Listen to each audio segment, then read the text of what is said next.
it's just enough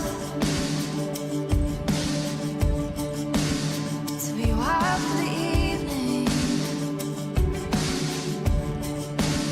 We fall apart to start believing. I know this feeling drips down my body in the sun. This is the real thing, and I am overcome. Our hands are reeling, my heart beating like a band. Lift off the ceiling as I open up my hands. Oh, this is chemical. Oh, lost in a gold rush. Oh, this is the promise of reckless and ruthless love. We build it up with songs of broken, caught in the rough between us in a moment.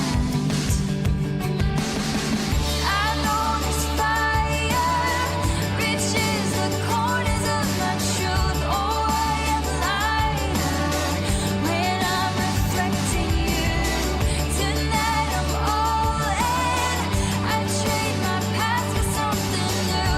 I'll let it reach me to see what this can do.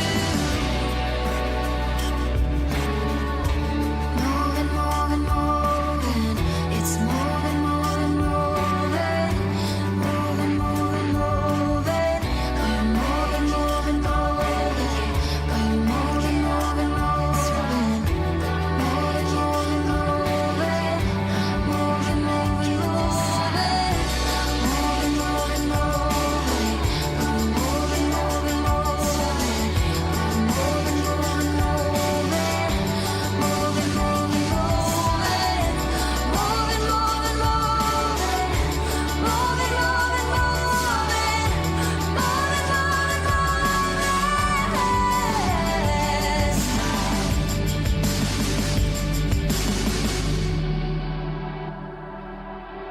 I know this feeling drips down my body in the sun. This is the real thing, and I am overcome. I know this feeling drips down my body in the sun. This is the real thing, and I am overcome. Our hands are reeling, my heart beating like the band. Lift off the ceiling as I open up my hands. Oh, this is chemical. Oh, caught in a gold rush. Oh, this is the promise of reckless and ruthless love.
Hey, happy Monday morning. It's time for morning encouragement.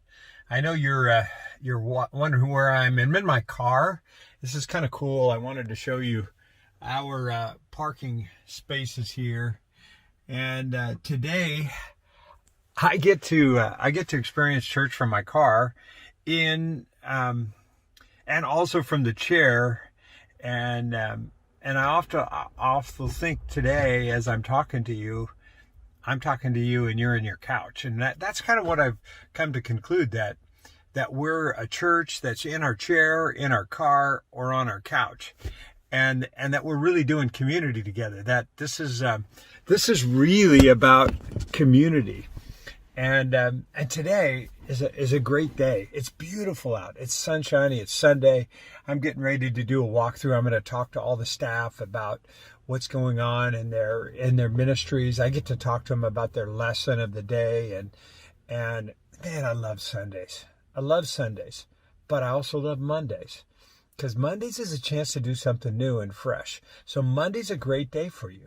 This is good Monday for you. You get to do brand new. You start a brand new week. You got a fresh start. Forget about everything that's happened in the past and just start fresh. So let me talk to you about the scriptures a little bit today.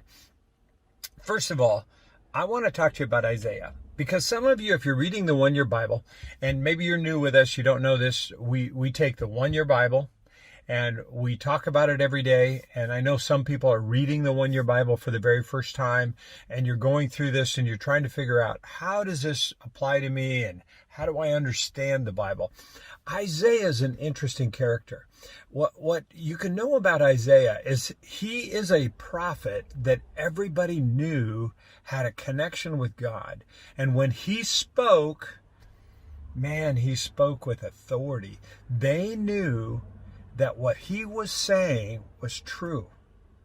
Now, what's fascinating about Isaiah is that sometimes Isaiah had a message for the people for that day, but oftentimes Isaiah would have a message for some years ahead, and then eventually even 2,000 years ahead, and even for us today, and eventually for heaven in the future.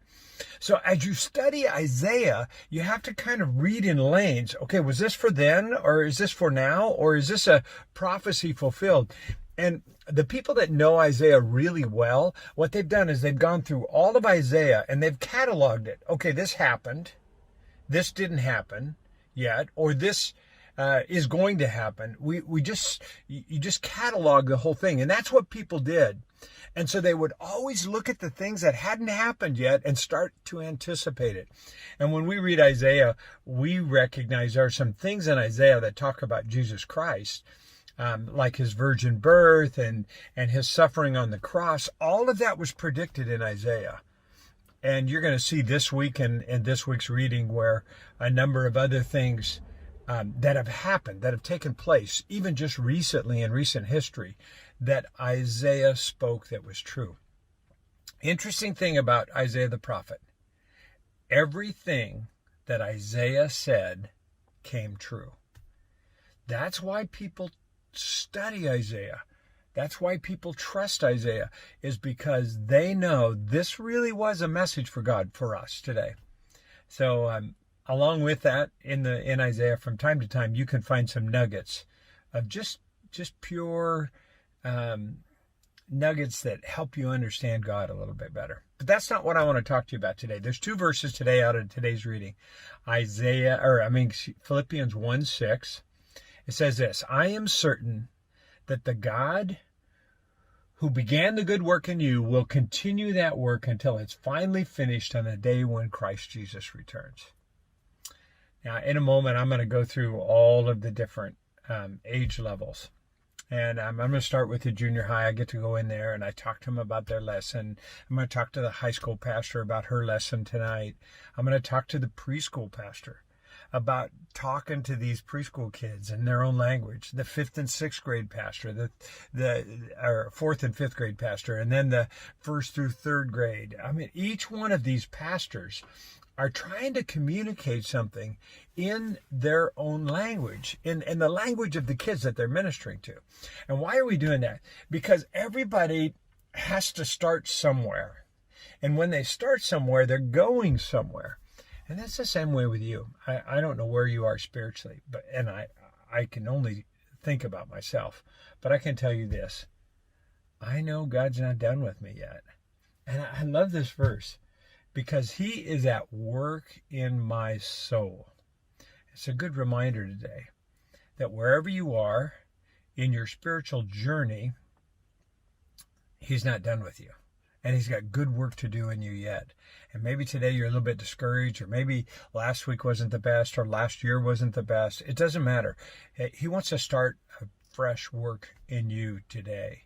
And he's willing to do that. I talked to someone just this last week who showed up at church, hadn't been here for 6 months or so because of the COVID and everything. And she just told me, she says, I just wept the entire time. It was such a good experience.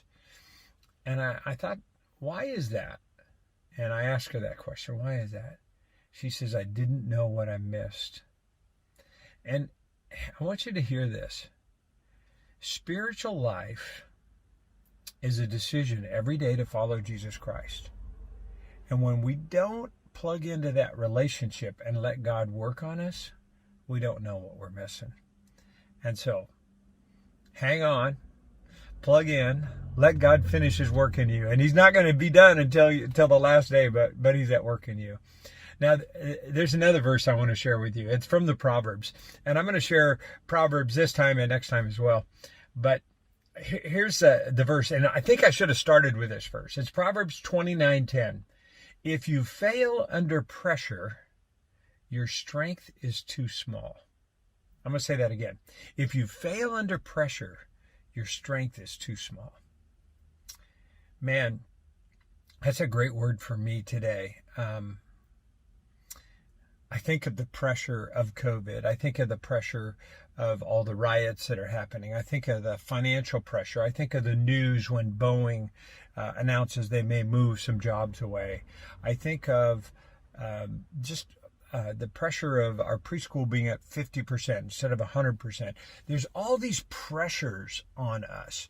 And you in your own personal life, you can have personal pressure where your kids are they're just getting under your skin and they're not doing the school thing well, or your marriage, the pressure of your marriage, or the pressure of your friendships or your job. When you fail under pressure, your strength is too small. How do you have too small of strength? I think you know the answer to that. We have too small of the strength when we don't do what we're doing today. Having daily encouragement, talking to God daily, plugging into Jesus Christ. Because my strength is not my own. My strength is too small. But when I let God's strength in me, no matter what happens, he's not going to let anything that happen to me that he won't give me the strength to follow through. So that's my word for you today. You don't do it in your own strength. Do it in God's strength. And God's going to use you in an incredible way.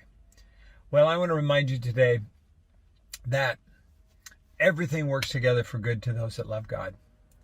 And I love God with all my heart. I totally love him. I know many of you love God. If you don't love God, start loving him today. We'll see you again on Morning Encouragement.